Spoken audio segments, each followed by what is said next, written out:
আজ আমরা চলে এসেছি রানাঘাট রথতলা কলোনি হাই স্কুলে। তো আপনাদের এক বিস্ময়কর ঘটনার সাক্ষী করতে চলেছি, তাই আমরা চলে এসেছি রানাঘাট রথতলা কলোনি হাই স্কুলে। চলুন সেই বিষয়ে আমাদের সকলের প্রিয় অনুপ কুমার ঘোষ স্যারের সাথে সে বিষয়ে কথা বলা যাক। আপনার স্কুলে সেই বিস্ময়কর ঘটনার ব্যাপারে কিছু বলুন। বিস্ময়কর বলতে আমাদের এই রথতলা কলোনি উচ্চ বিদ্যালয় সবথেকে বিস্ময়কর আমার কাছে মনে হয় এই ছোট্ট জায়গার মধ্যে এত সুন্দর একটা মনোরম পরিবেশ, যে পরিবেশ শহরের মধ্যে বা আমাদের এই সমস্ত গ্রামের দিকেও যে স্কুলগুলো আছে সেখানে পাবেন না হয়তো। যেটা আমাদের বিদ্যালয়ে আমলকি, হরিতকি, বহেরা, এই যে তিনটে একটা দুষ্প্রাপ্য গাছ, যেটা আমাদের স্কুলে বর্তমানে বিদ্যালয়। এবং আমাদের যেটা আমলকি গাছটা আছে, এই আমলকি গাছের এখন আপনি এখনো দেখতে পাবেন আমলকি ধরে আছে, এবং আপনি দেখতে পাবেন ওখানটায় হরিতকি ধরে আছে। এই গাছগুলো আমাদের বিদ্যালয়ের এর আগের যে সমস্ত প্রধান শিক্ষক ছিলেন, ডক্টর অম্লান মিত্র মহাশয়, তিনি এখন অধ্যাপক হয়ে গেছেন, তিনি এক সময় লাগিয়েছিলেন। সব থেকে যার ভূমিকা এই গাছগুলো লাগানোর পেছনে ছিল আমাদের বিদ্যালয়ের, আমি ইতিহাস থেকে বা পারস্পরিক মুখে যা শুনেছি, আমাদের একজন গুরুজি আছেন, কিন্তু তিনি পার্মানেন্ট নয়, কিন্তু এত বিদ্যালয় শুভাকাঙ্ক্ষী সম্মানীয় সঞ্জয় শীল, তার যে বিদ্যালয়ের প্রতি টান, ভালোবাসা, অক্লান্ত পরিশ্রম তিনি এই বিদ্যালয়ের প্রতি করে গেছেন, এবং তার উদ্যোগেই এই গাছগুলো লাগানো হয়েছিল বলে আমি শুনেছি বিশিষ্টজনদের কাছ থেকে। এবং তিনি এখনও অবধি বিদ্যালয় বলতে পাগল, কিন্তু যাই হোক অস্থায়ী হিসাবে আমাদের বিদ্যালয়ে অক্লান্ত পরিশ্রম করে যায় সম্মানীয় সঞ্জয় শীল মহাশয়। তার প্রচেষ্টাতেই এই গাছপালাগুলো যেগুলো সুন্দর সাজানো গোছানো, তার প্রচেষ্টাতেই বিদ্যালয়ে বর্তমানে বিদ্যমান। তো স্কুলকে নিয়ে আগামী দিনে কি পরিকল্পনা আছে আপনার? আমাদের বিদ্যালয় নিয়ে অনেক পরিকল্পনা আছে। আপনার স্কুলের স্টুডেন্ট ও টিচারদের ব্যাপারে কিছু বলুন।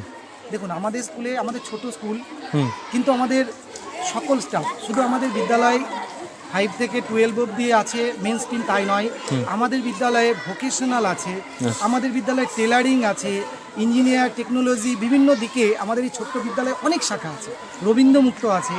সমস্ত মাস্টারমশাইরা যে শুধু তারা ভোকেশনাল বলেই নয়, তারা কিন্তু মেন স্ট্রিমের হয়েও কাজ করে।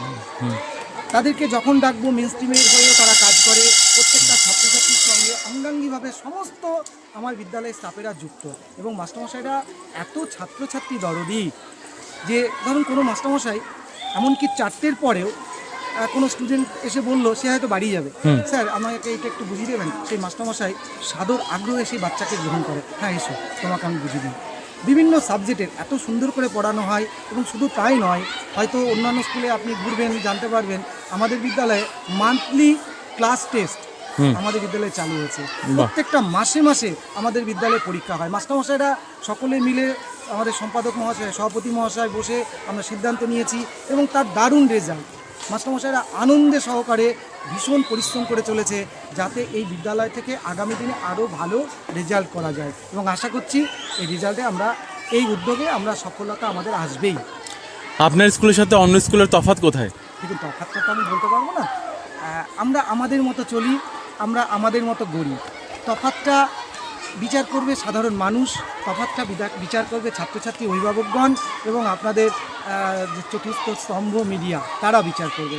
আমরা আমাদের কর্তব্য, ডিউটি, দায়িত্ব পালনটা আমরা করে চলেছি, আমাদের প্রত্যেকটা মাস্টারমশাইরা করে চলেছেন, শিক্ষক শিক্ষিকারা করে চলেছেন, এবং সর্বোপরি আমার এলাকার অধিবাসীবৃন্দ যারা আছেন, সবাই আমাদের এই স্কুলের যাতে আরও উন্নতি ঘটে, এবং বিগত দিনে যা ছাত্রছাত্রী ছিল, এবছর আরও অনেক ছাত্রছাত্রী আমাদের বেড়েছে, কারণ সবাই দেখছে যে স্কুলটার আস্তে আস্তে উন্নতি কেমন হচ্ছে, পড়াশোনা কেমন হচ্ছে। গত বছরেও আপনারা দেখেছেন, বিভিন্ন মিডিয়ায় দেখিয়েছে যে আমাদের বিদ্যালয় থেকে রামলক্ষ্মণ 2 যমজ ভাই এতদ অঞ্চলের মধ্যে সব থেকে ভালো রেজাল্ট করেছে। এই বিদ্যালয় থেকে আমাদের মাস্টারমশাইরা তাদের গড়ে তুলেছে, আগামী দিনেও আরও ভালো রেজাল্ট করবে, এটা আমরা আশা রাখি। স্কুলে বৃক্ষরোপণের ব্যাপারে আগামী দিনে কি ভাবছেন, কি পরিকল্পনা আছে যদি একটু বলেন? সভাপতি মহাশয় অনেক আমাদের সঙ্গে বসেছিলেন, অনেক পরিকল্পনা নিয়েছেন যে সৌন্দর্যায়ন স্কুলকে আরও করে তুলতে হবে, কিন্তু আমাদের বিভিন্ন দিকে পিছিয়ে পড়ি, আমাদের আর্থিক সমস্যা, তো সেইটাকে ছোট ছোট গুটি গুটি পায়ে আমরা একদিন লক্ষ্যে পৌঁছাবই। সবাইকে সঙ্গে নিয়ে সৌন্দর্যায়ন বিভিন্ন গাছ আরও আমরা নার্সারি থেকে এনে, এগুলো একটা পরিকল্পনা আমাদের আছে, সেগুলো বাস্তবায়ন করার চেষ্টা চলছে। আচ্ছা, আপনার নাম? আমার নাম অনুপ কুমার ঘোষ, আমি বিদ্যালয়ের ভারপ্রাপ্ত প্রধান শিক্ষক। আচ্ছা, বলুন স্যার। প্রথমেই ধন্যবাদ জানাই আরবিএন লাইভ নিউজ চ্যানেলকে। তারপর আমাদের এই রথতলা কলোনি স্কুল ক্ষুদ্র কিন্তু শিক্ষার দিক থেকে খুবই বৃহৎ, সেটা আপনারা আগামী দিনের এখানকার রেজাল্ট দেখলে বুঝতে পারবেন। এই এখন দিন দিন ছেলেপেলেরা শহরমুখী হয়ে যাচ্ছে, ছাত্রছাত্রীরা। আমরা চেষ্টা করছি এই আশেপাশে গ্রামবাসীদের সঙ্গে করে এই স্কুলটার ছাত্রছাত্রীরা যাতে শহরমুখী না হয়, এই স্কুলে তারা পঠন করে এবং এই স্কুলের প্রত্যেকটি শিক্ষক এবং শিক্ষিকারা এইসব ব্যাপারে খুবই সচেষ্ট। তারা সময় মতো স্কুলে আসেন, খুব প্রয়োজন ছাড়া তারা স্কুল কোনো সময় কামাই করেন না। এইসব নানান দিকে চিন্তা ভাবনা করে আমাদের স্কুলটা যাতে আমরা আরও আগে নিয়ে যেতে পারি সেই চেষ্টা আমরা করছি। আপনার নাম? আমার নাম নারায়ণ সাহা। ওকে।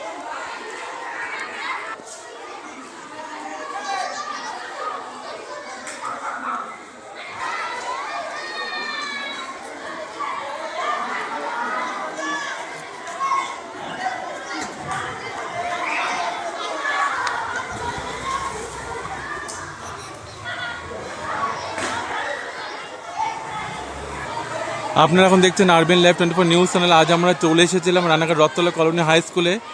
তো রথতলা কলোনি হাই স্কুলে সেই বিস্ময়কর যে ঘটনাটি আপনার সাথে পরিচয় করালাম, আমরা শুনলেন স্কুলের যে প্রধান শিক্ষক অনুপ কুমার ঘোষ স্যারের কাছ থেকে আমরা জেনে নিলাম যে 3টি গাছের কথা বলেছিল।